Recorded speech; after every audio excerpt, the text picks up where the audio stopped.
The Second Apology of Justin Martyr. Chapter 1. Introduction. Romans, the things which have recently happened in your city under Urbicus, and the things which are likewise being everywhere unreasonably done by the governors, have compelled me to frame this composition for your sakes, who are men of like passions.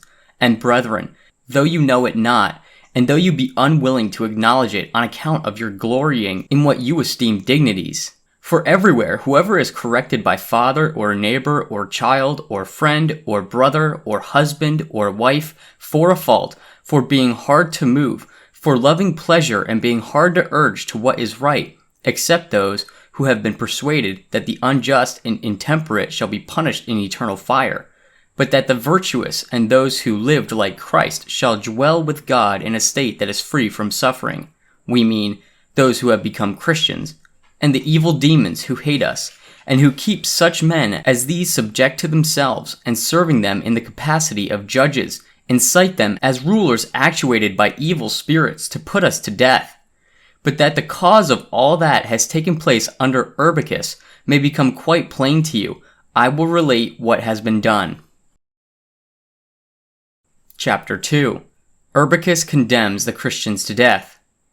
A certain woman lived with an intemperate husband, she herself too having formerly been intemperate, but when she came to the knowledge of the teachings of Christ, she became sober-minded, and endeavored to persuade her husband likewise to be temperate, citing the teachings of Christ, and assuring him that there shall be punishment in eternal fire inflicted upon those who do not live temperately and conformably to right reason. But he, continuing in the same excesses, alienated his wife from him by his actions. For she considered it wicked to live any longer as a wife with a husband who saw in every way means of indulging in pleasure contrary to the laws of nature, and in violation of what is right, wished to be divorced from him, and when she was over-persuaded by her friends, who advised her still to continue with him, in the idea that some time or other her husband might give hope of amendment, she did violence to her own feelings and remained with him. But when her husband had gone into Alexandria and was reported to be conducting himself worse than ever, she, that she might not, by continuing in matrimonial connection with him, and by sharing his table and his bed, became a partaker also in the wickedness and impieties, gave him what you call a bill of divorce, and was separated from him. But this noble husband of hers, while he ought to have been rejoicing that those actions which formerly she unhesitatingly committed with the servants and hirelings, when she delighted in drunkenness and every vice, she had now given up, and desired that he too should give up the same, when she had gone from him without his desire, brought an accusation against her, affirming that she was a Christian, and she presented a paper to you, the emperor, a very bold apostrophe, like that of Huss to the emperor Sigismund, which crimsoned her forehead with a blush of shame, requesting that first she be permitted to arrange her affairs and afterwards to make her defense against the accusation. When her affairs were set in order, and this you granted, and her quondam husband, since he was no longer able to prosecute her, directed his assault against the man Ptolemaeus, whom Urbicus punished, and who had been her teacher in Christian doctrines, and this he did in the following way. He persuaded a centurion, who had cast Ptolemaeus into prison, and who was friendly to himself, to take Ptolemaeus and interrogate him on the sole point, whether he were a Christian. And Ptolemaeus, being a lover of truth, and not a deceitful or false disposition, when he confessed himself to be a Christian, was bound by the centurion, and for a long time punished in the prison. And at last, when the man came to Urbicus, he was asked this one question only, whether he was a Christian, and again, being conscious of his duty and the nobility of it through the teaching of Christ, he confessed his discipleship in the divine virtue. For he who denies anything either denies it because he condemns the thing itself, or he shrinks from confession because he is conscious of his own unworthiness or alienation from it, neither of which case is that of the true Christian. And when Urbicus ordered for him to be led away to be punished, one Lucius, who was also himself a Christian, seeing the unreasonable judgment that had thus been given, said to Urbicus, "What is the ground of this judgment? Why have you punished this man, not as an adulterer, nor fornicator, nor murderer, nor thief, nor robber, nor convicted of any crime at all, but who has only confessed that he is called by the name of Christian? This judgment of yours, O Urbicus, does not become the Emperor Pius, nor the philosopher, nor the son of Caesar, nor the sacred Senate. And he said nothing else in answer to Lucius than this: You also seem to be such as one. When Lucius answered, Most certainly I am, he again ordered him also to be led away, and he professed his thanks, knowing that he was delivered from such wicked rulers, and was going to the Father and King of the heavens. And still a third, having come forward, was condemned to be punished. Chapter 3. Justin accuses Crescens of ignorant prejudice against the Christians. I too, therefore, expect to be plotted against and fixed to the stake by some of those I have not named, or perhaps by Crescens, that lover of bravado and boasting. For the man is not worthy of the name of philosopher, who publicly bears witness against us in matters which he does not understand, saying that the Christians are atheists and impious, and doing so to win favor with the deluded mob and to please them. For if he assails us without having read the teachings of Christ, he is thoroughly depraved and far worse than the illiterate, who often refrain from discussing or bearing false witness about matters they do not understand. Or if he has read them and does not understand the majesty that is in them, or understanding it, acts thus that he may not be suspected of being such, a Christian, he is far more base and thoroughly depraved, being conquered by illiberal and unreasonable opinion and fear. For I would have you to know that I proposed to him certain questions on this subject and interrogated him, and found most convincingly that he, in truth, knows nothing. And to prove that I speak the truth, I am ready, if these disputations have not been reported to you, to conduct them again in your presence, and this would be an act worthy of a prince. But if my question and his answers have been made known to you, you are already aware that he is acquainted with none of our matters, or if he is acquainted with them, but through fear of those who might hear him, does not dare to speak out, like Socrates, he proves himself, as I said before, no philosopher, but an opinionative man. At least he does not regard the Socratic and most admirable saying, but a man must in no way be honored before the truth. But it is impossible for a cynic, who makes indifference his end, to know any good but indifference. Chapter 4. Why the Christians do not kill themselves. But lest someone says to us, Go then, all you, and kill yourselves, and pass even now to God, and do not trouble us. I will tell you why we do not do so, but why, when examined, we fearlessly confess. We have been taught that God did not make the world aimlessly, but for the sake of the human race, and we have before stated that he takes pleasure in those who imitate his properties, and is displeased with those that embrace what is worthless either in word or deed. If then we all kill ourselves, we shall become the cause, as far as in us lies, why no one should be born, or instructed in the divine doctrines, or even why the human race should not exist. And we shall, if we so act, be ourselves acting in opposition to the will of God. But when we are examined, we make no denial, because we are not conscious of any evil, but count it impious not to speak the truth in all things, which also we know is pleasing to God, and because we are also now very desirous to deliver you from an unjust prejudice. Chapter 5. How the angels transgressed. But if this idea take possession of someone, that if we acknowledge God as our helper, we should not, as we say, be oppressed and persecuted by the wicked, this too I will solve. God, when he made the whole world and subjected things earthly to man, and arranged the heavenly elements for the increase of fruits and rotation of the seasons, and appointed this divine law, for these things also he evidently made for man, committed the care of men and all the things under heaven to angels, whom he appointed over them. But the angels transgressed this appointment, and were captivated by love of women, and begot children, who are those that are called demons. And besides, they afterwards subdued the human race to themselves, partly by magical writings and partly by fears and the punishment they occasioned, and partly by teaching them to offer sacrifices and incense and libations, of which things they stood in need after they were enslaved by lustful passions. And among men they sowed murders, wars, adulteries, intemperate deeds, and all wickedness. Whence also the poets and mythologists, not knowing that it was the angels and those demons who had been begot by them that did these things to men and women and cities and nations, which they related, ascribed them to God himself, and to those who were accounted to be his very offspring, and to the offspring of those who were called his brothers, Neptune and Pluto, and to the children again of these their offspring. For whatever name each of the angels had given to himself and his children, by that name they called them. Chapter 6. Names of God and of Christ, their meaning and power. But to the Father of all, who is unbegotten, there is no name given.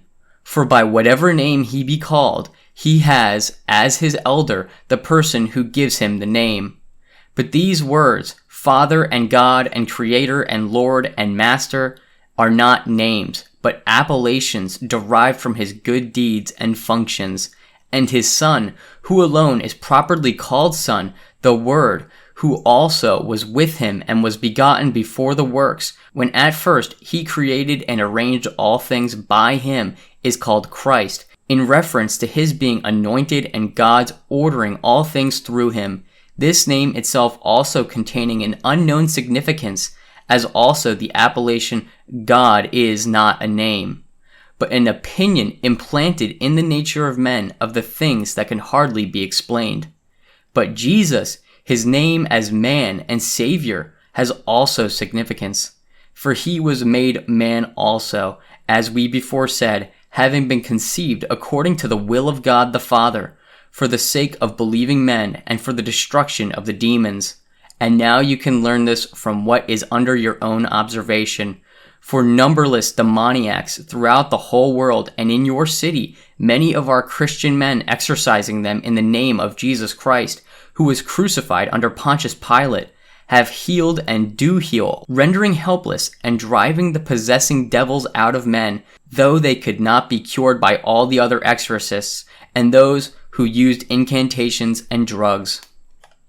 Chapter 7. The world preserved for the sake of Christians. Man's responsibility.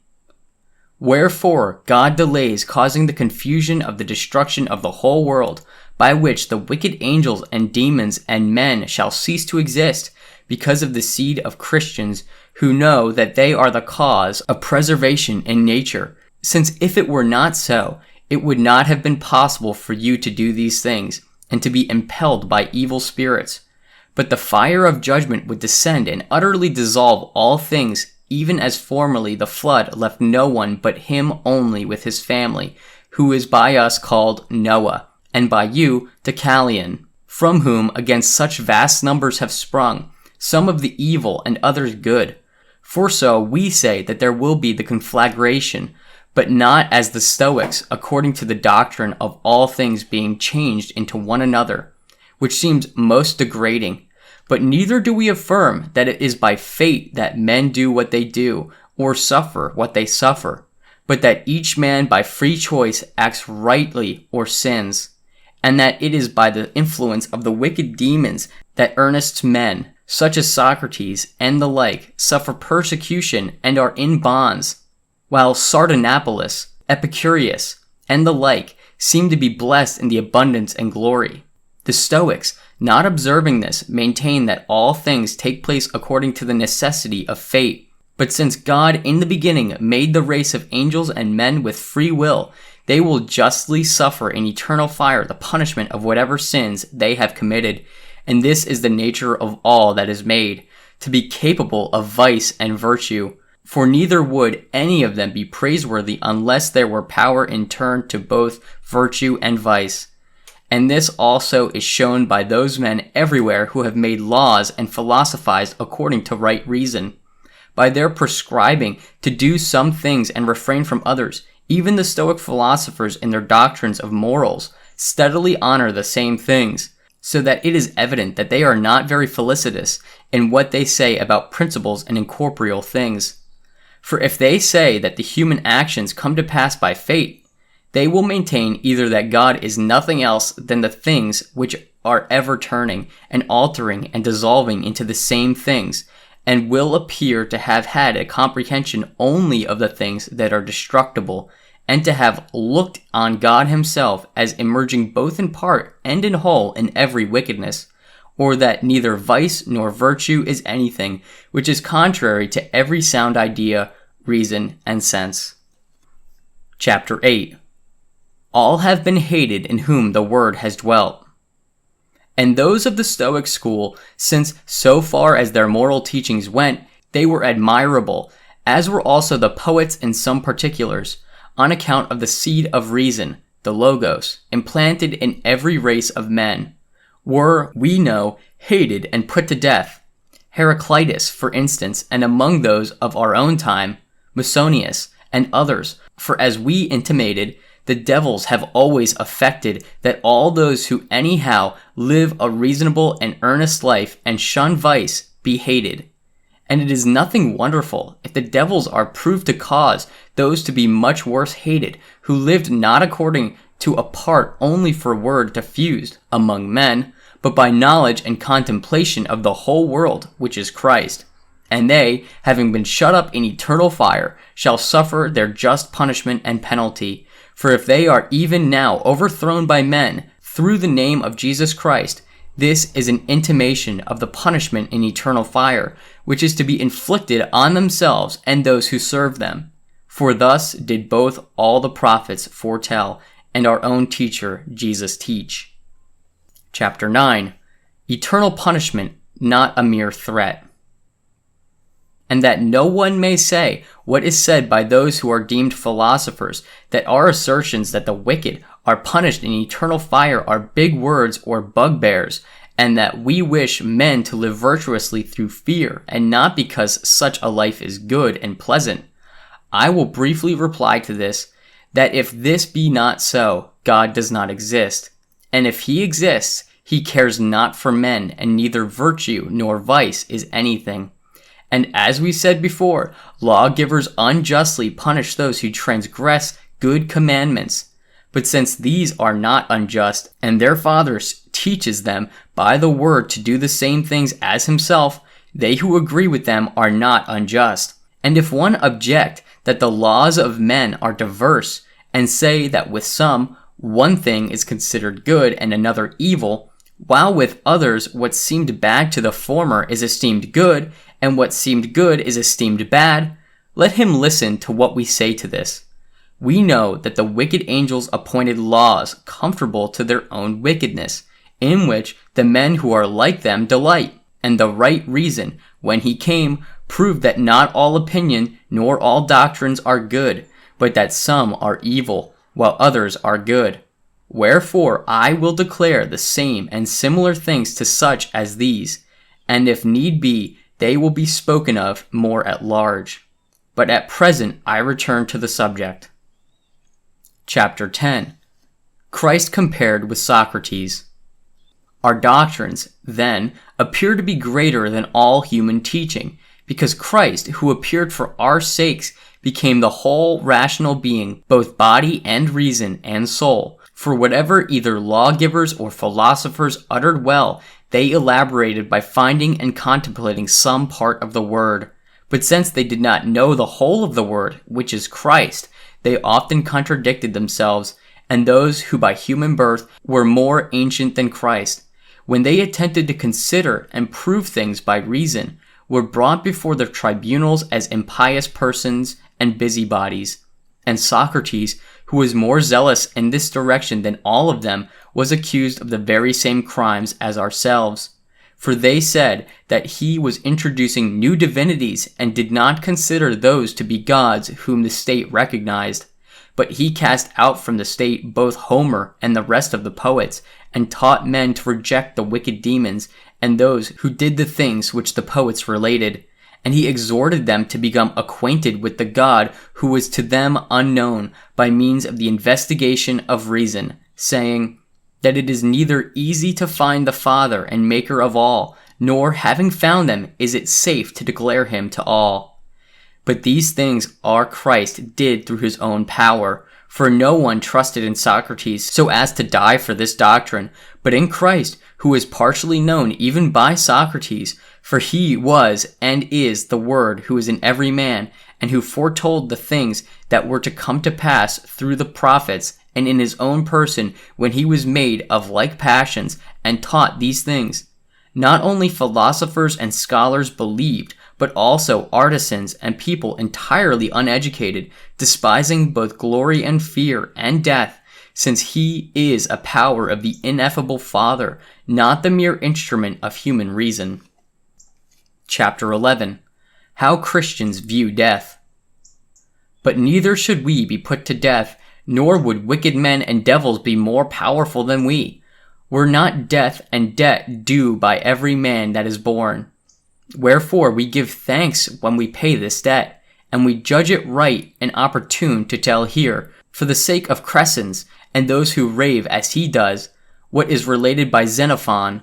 Hercules says Xenophon, coming to a place where three ways meet, found virtue and vice, who appeared to him in the form of a woman. Vice in a luxurious dress, and with seductive expressions rendered blooming by such ornaments, and her eyes a quickly melting tenderness, said to Hercules that if he would follow her, she would also enable him to pass his life in pleasure and adorned with the most graceful ornaments, such as were then upon her own person, and virtue, who was a squalid look and dress, said, But if you obey me, you shall adorn yourself not with ornaments nor beauty that passes away and perishes, but with everlasting and precious graces. And we are persuaded that everyone who flees those things that seem to be good, and follows hard after what reckoned difficult and strange, enters into blessedness.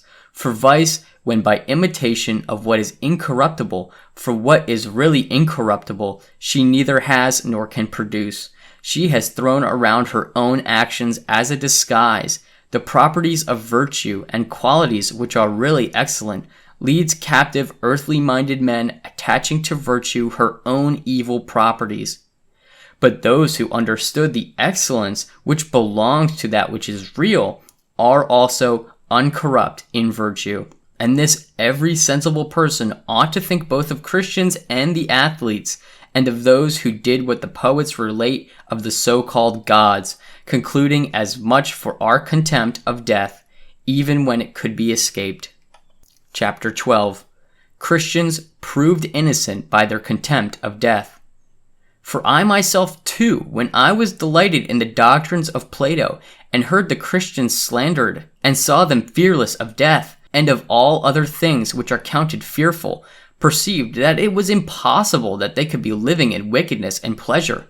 For what sensual and intemperate man, or who that counts it good to feast on human flesh, could welcome death that he might be deprived of his enjoyments, and would not rather continue always the present life, and attempt to escape the observations of the rulers? And much less would he denounce himself when the consequence would be death. This also the wicked demons have now caused to be done by evil men. For having put some to death on account of the accusations falsely brought against us, they also drag to the torture our domestics, either children or weak women, and by dreadful torments force them to admit those fabulous actions which they themselves openly perpetrate, about which we are then less concerned, because none of these actions are really ours, and we have the unbegotten and ineffable God as witness both of our thoughts and deeds.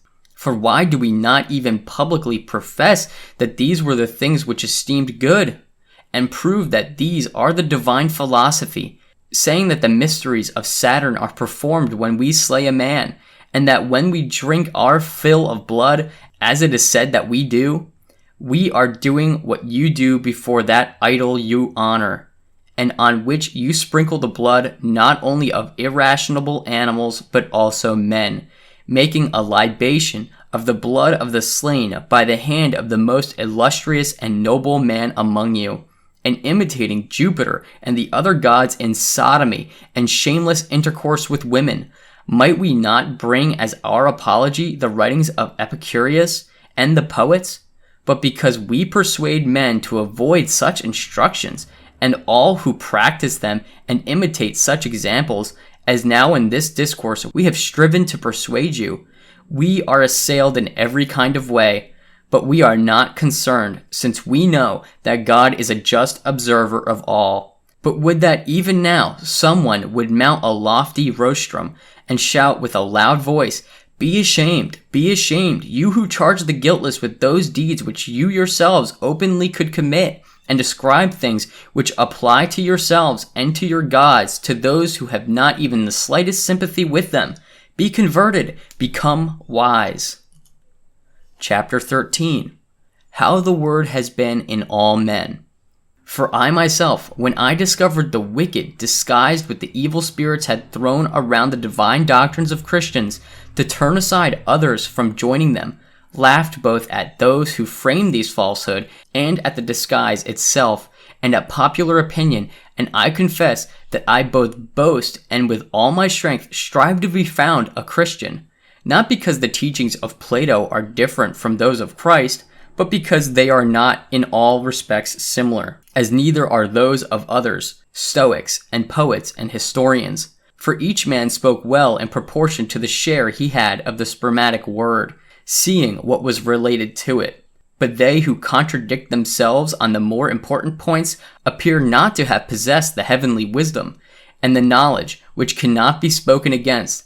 Whatever things were rightly and said among all men are the property of us Christians. For next to God we worship and love the Word, who is from the unbegotten and ineffable God, since also he became a man for our sakes, that becoming a partaker of our sufferings, he might also bring us healing. For all the writers were able to see realities darkly through the sowing of the implanted word that was in them. For the seed and imitation impacted according to the capacity is one thing, and quite another is the thing itself, of which there is participation and imitation according to the grace which is from him. Chapter 14. Justin prays that this appeal be published.